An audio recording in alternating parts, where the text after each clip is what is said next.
எல்லாருக்கும் வணக்கங்க.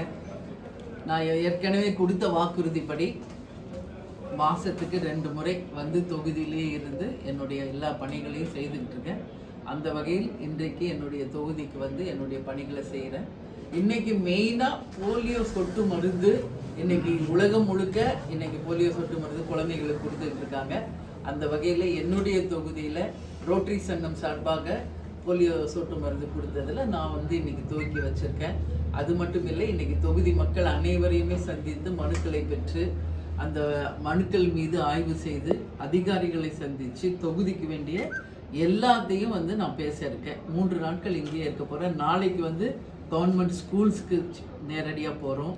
அது மட்டும் இல்லை, இங்கே இருக்கிற பிளே கிரவுண்டு, ஆடிட்டோரியம் இதெல்லாம் நம்ம போய் பார்க்க இருக்கிறோம். விவசாயத்தை நிலங்கள், அதாவது தண்ணி இல்லாமல் கருகி போச்சு, அந்த நிலங்களை ஆய்வு செய்ய இருக்கிறோம்.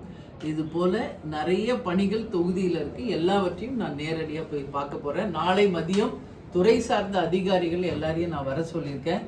அந்தந்த துறை சம்பந்தப்பட்ட கோரிக்கை மனுக்களை அவங்க கவனத்துக்கு கொண்டு சென்று அரசின் கவனத்திற்கும் கொண்டு சென்று நிச்சயமாக ஆக்கப்பூர்வமான பணிகளை செய்வதற்கு நான் வந்து இன்னைக்கு இருக்கேன். நீங்கள் எல்லாரும் பார்த்துருப்பீங்க, சட்டசபையில் என்னுடைய கன்னி பேச்சில் விருதாச்சலம் தொகுதி மக்களுக்காக நான் பேசுகிறப்போ தொகுதி மக்களுக்கு நன்றி சொல்லியிருக்கேன். அதில் முதல் கோரிக்கையே விருதாச்சலத்தை மாவட்டமாக அறிவிக்க வேண்டும். அதற்கு அடுத்து விருதகிரீஸ்வரர், விருதாம்பிகை, பாலாம்பிகை, கொளஞ்சியப்பர் கோயில்கள் மிகவும் பிரசித்தி பெற்ற 2000 ஆண்டுகளுக்கு முன்பு பழமையான கோயில்கள் இங்கே இருக்குது. எனவே இதை ஆன்மீக சுற்றுலா தலமாக நிச்சயம் மாற்றி தரணுன்ற கோரிக்கையும் வச்சுருக்கேன்.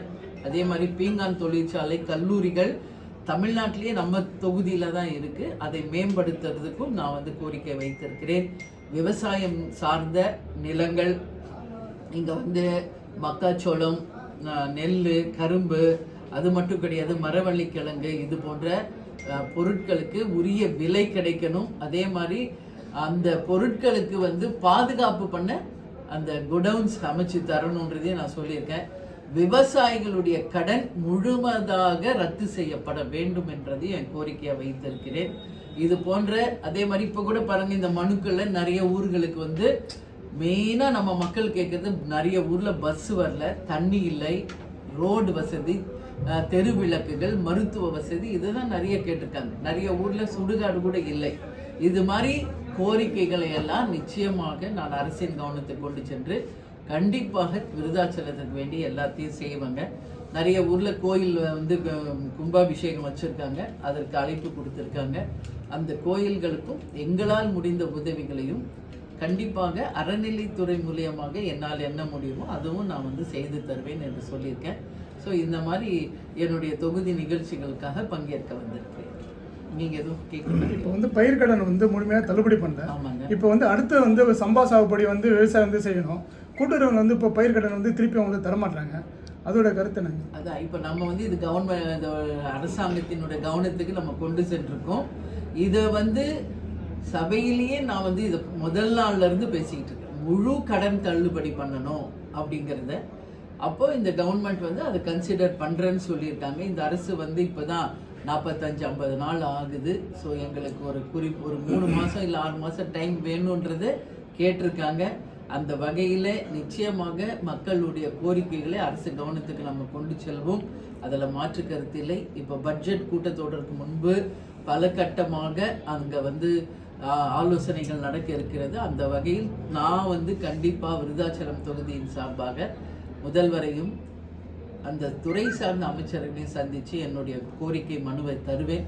உறுதியாக தமிழ்நாடு முழுக்க அனைத்து விவசாயிகளுடைய கடன் தள்ளுபடி செய்ய வேண்டும் என்பதில் என்னுடைய கோரிக்கையை ஆணித்தரமாக சொல்லுவேன். ஏன்னா எல் நினோ அப்படின்னு முதல் முறையாக கம்ப்ளீட்டாக வந்து ட்ரை லேண்ட் ஆக போகுதுன்ற ஒரு செய்தி வந்து கொண்டிருக்கு.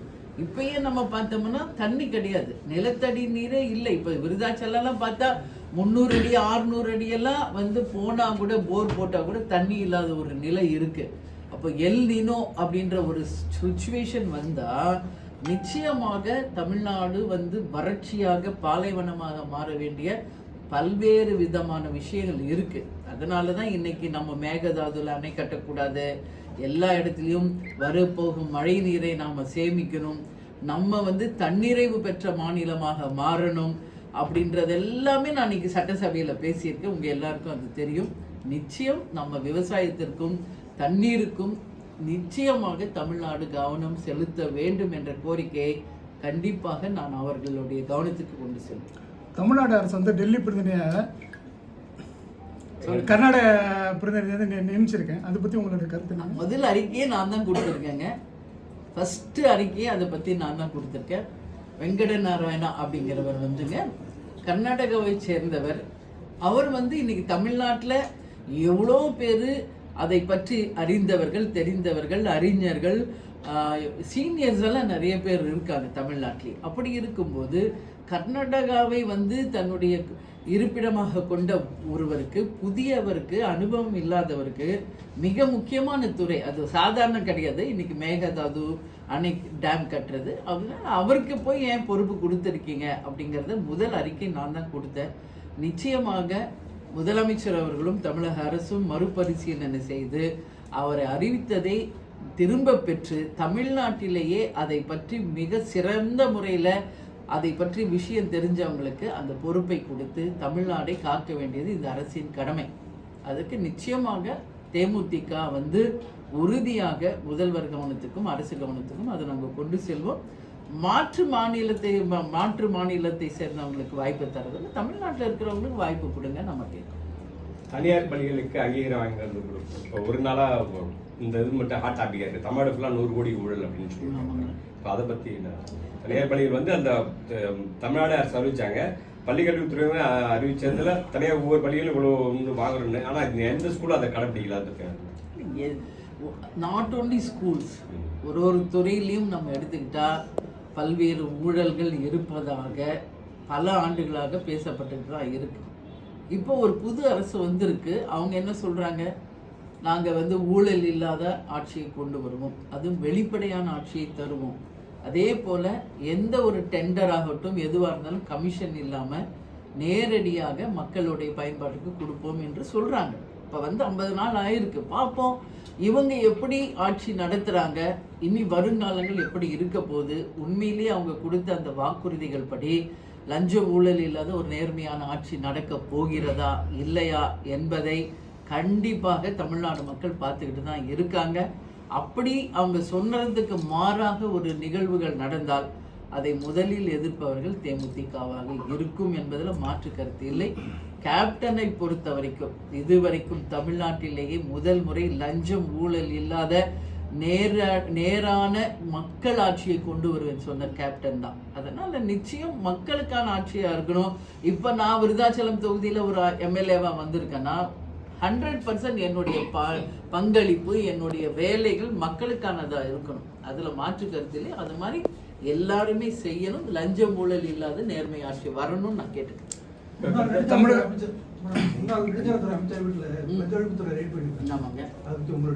அது வந்து யூஸ்வலுங்க.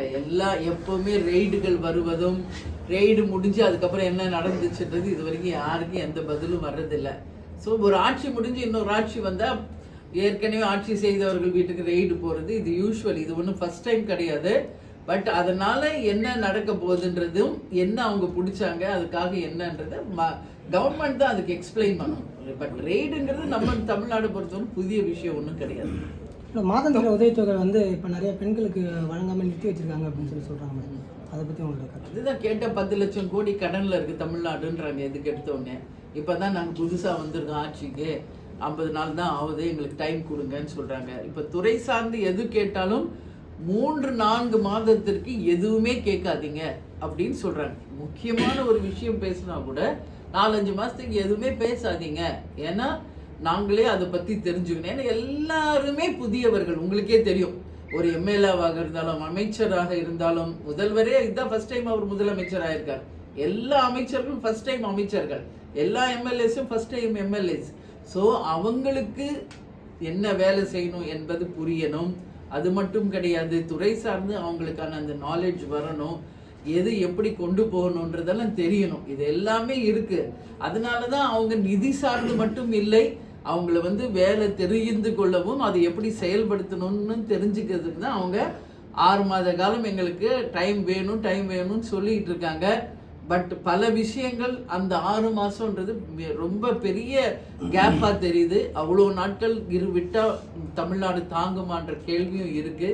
உறுதியாக முதலமைச்சர் அவர்களும் தமிழக அரசும் கவனம் கொண்டு உடனடியாக மக்கள் பிரச்சனைக்கு தீர்வு காணணும்னு நான் கேட்டேன். தமிழக முதல்வர் வந்து போதைப்பொருள் ஒழிப்புன்னு சொல்கிறாங்க.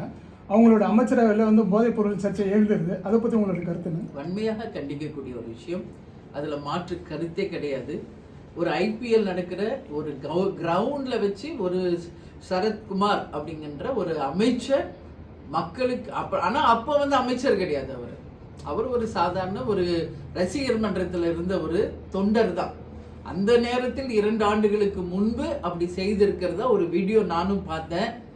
நிச்சயம் அது வந்து ஒரு அவ்வளோ பெரிய பப்ளிக் க்ரௌடு, ஐபிஎல் மேட்ச்னா எப்படி இருக்குன்னு உங்களுக்கு தெரியும். அவ்வளோ பெரிய க்ரௌட்ல அந்த இடத்துல உட்கார்ந்து அவர் மிஸ்டர் சரத்குமார் அப்படி பண்ணாரா அப்படின்னா அது உண்மையிலேயே மிக மிக கண்டனத்துக்குரிய ஒரு விஷயம். இன்னைக்கு அவர் அமைச்சராக இருக்கிறார், இதை மக்கள் அனைவரும் பார்த்துக்கிட்டு தான் இருக்காங்க. அமைச்சர் பெருமக்கள், எம்எல்ஏக்களாக இருக்கிறவங்க நிச்சயமாக தங்களுடைய கடமையை உணர்ந்து மக்கள் பிரதிநிதிகளாக உங்களை அங்கீகரிச்சிருக்காங்க. நிச்சயம் அதற்கான பணிகளை நீங்கள் செய்யணும். அது மட்டும் இல்லை, இன்னைக்கு ஸ்கூல்ஸில் நான் பார்க்குறேன், அதுக்கும் நான் அறிக்கை கொடுத்துருக்கேன்.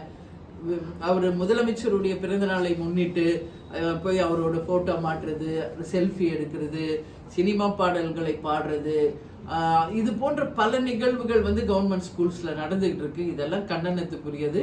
ஆனால் 2-3 பேரை உடனடியாக வந்து அவங்க கட்சியை விட்டு நீக்கி இருக்காங்க. அதுவும் பாராட்டுக்குரிய ஒரு விஷயம். அதனால இந்த மாதிரி தவறுகள் அங்கங்கே நடக்குது. உடனடியாக அதை கவனத்தில் கொண்டு ஆட்சியாளர்கள் ரொம்ப ஸ்ட்ரிக்டா இந்த நடவடிக்கை மேலே எடுக்கணும். ஏன்னா குழந்தைங்க ஏற்கனவே இந்த ஆட்சியின் மேலே என்ன ஒரு சொல்றாங்க, எல்லா குழந்தைங்களையும் பள்ளிக்கூட மாணவ மாணவிகளையும் மூளை செலவை செய்து அந்த ரீல்ஸ் மூலயமாக ஆட்சி பிடிச்சிருக்காங்கன்ற ஒரு கருத்து இருக்கு. ஸோ இப்போ கவர்மெண்ட் ஸ்கூல்ல போய் சினிமா பாடல்கள் பாடுறதும், அது முதலமைச்சர் பாடு அதுக்கு டான்ஸ் ஆடுறது, அமைச்சர்களே டான்ஸ் ஆடுறது, இதெல்லாம் ஒரு நல்ல எடுத்துக்காட்டு கிடையாதுங்க. கண்டிப்பாக மாணவர்களுக்கு கல்விக்கானது மட்டும்தான் பேசணும். அதுவும் கிளாஸ் நடக்கிற இடத்துல அதெல்லாம் செய்யறது யாராக இருந்தாலும் கண்டிக்கக்கூடிய ஒரு விஷயம். இதெல்லாம் கண்டிப்பாக முதலமைச்சர் கவனத்தில் கொண்டு தடுக்கணும்னு நான் கேட்டுக்கிறேன்.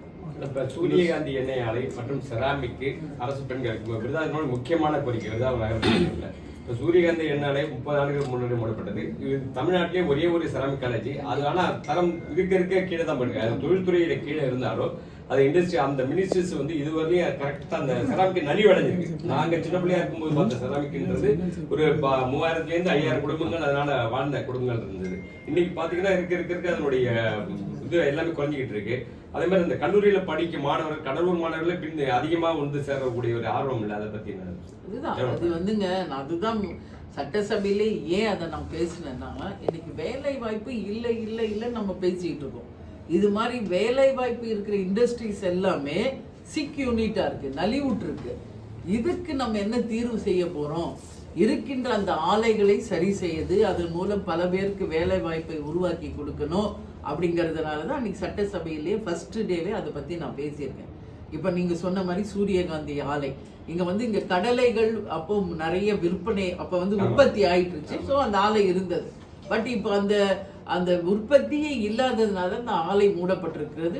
எவ்வளோ ஏக்கர் லேண்டு அந்த இண்டஸ்ட்ரியை இன்னைக்கு முற்றிலுமாக நலிவுற்றதாக இன்னைக்கு அந்த கம்ப்ளீட்டாக அந்த ஆலையே மூடப்பட்டிருக்கு. ஸோ இதெல்லாம் வந்து வேலை வாய்ப்புக்கு வந்து ஒரு நிச்சயம் வழிவகுக்கும். உறுதியாக நான் வந்து அரசின் கவனத்துக்கு கொண்டு செல்வேன். நிச்சயம் செராமிக் ஃபேக்ட்ரி ஆகட்டும், அந்த அந்த ஆயில் எடுக்கிற அந்த ஆலை ஆகட்டும், இது போன்ற இந்த தொகுதிக்கு என்ன ஆலைகளை கொண்டு வந்தால் அதன் மூலம் வேலை வாய்ப்பும் அதன் மூலம் மக்கள் பலன் அடைய முடியுமோ அதை நிச்சயம் நான் கண்டிப்பாக செய்வேங்க. இங்கே முந்திரி அதிகமாக இருக்குது, பலா அதிகமாக இருக்குது. இதுக்கெல்லாம் கூட நம்ம இண்டஸ்ட்ரீஸ் கொண்டு வரலாம். நிச்சயமாக இதை எல்லாமே நான் வந்து கவனத்துக்கு கொண்டு செல்வேன். துறை சம்பந்தப்பட்ட அமைச்சர்களுக்கும் முதல்வருக்கும் நான் அவங்க கவனத்துக்கு கொண்டு போவேன். அதன் மூலம் வேலை வாய்ப்பை நம்மளுடைய தொகுதியில நிச்சயம் கொண்டு வர நான் எல்லா விதத்திலும் முயற்சி எடுப்பேன். இல்லையா? ஏன்னா நான் 717 டாஸ்மாக் கடைகள் மூடப்படும் அப்படின்னு சொன்ன உடனே நான் அப்ப தொகுதியில இருந்ததுனால நேரடி ஆய்வுக்கு போனேன். அப்ப அவங்க சொன்னாங்க இல்லை வெகு விரைவில் மூடுவோம்னு சொன்னாங்க. இப்போ பத்திரிக்கையாளர் நீங்கள் சொல்றீங்க இன்னும் அந்த கடை மூடப்படவில்லை என்று. நிச்சயமாக இதற்குரிய நடவடிக்கையை அரசு உடனடியாக எடுத்து அந்த கடையை மூடும். ஏன்னா ஏற்கனவே மூடணும்னு சொன்ன கடை இன்னும் மூடாமல் இருக்கு. அதனால அறிவிப்புகள் வந்து வெறுமனே இல்லாமல் வெறும் சொல்லா இல்லாமல் செயலாக இருக்கணும் இந்த அரசு. மக்கள் எல்லாம் பார்க்குறாங்க. நீங்கள் சொன்ன 717 மதுக்கடைகளும் மூடப்பட்டிருக்கா அப்படிங்கிறத நீங்கள் பர்சனலாக செக் பண்ணி ஒரு வெள்ளை அறிக்கையை மக்களுக்கு தரணும்னு நான் கேட்டுக்கிறேன். இது விருதாச்சலத்திலிருந்து விருதாச்சலம் தொகுதி மக்களுக்காக அந்த மதுக்கடைகளை இம்மிடியட்டாக மூட வேண்டும் என்றையும் என் கோரிக்கையும் இங்கே வைக்கிறேன். நன்றிங்க. நன்றி.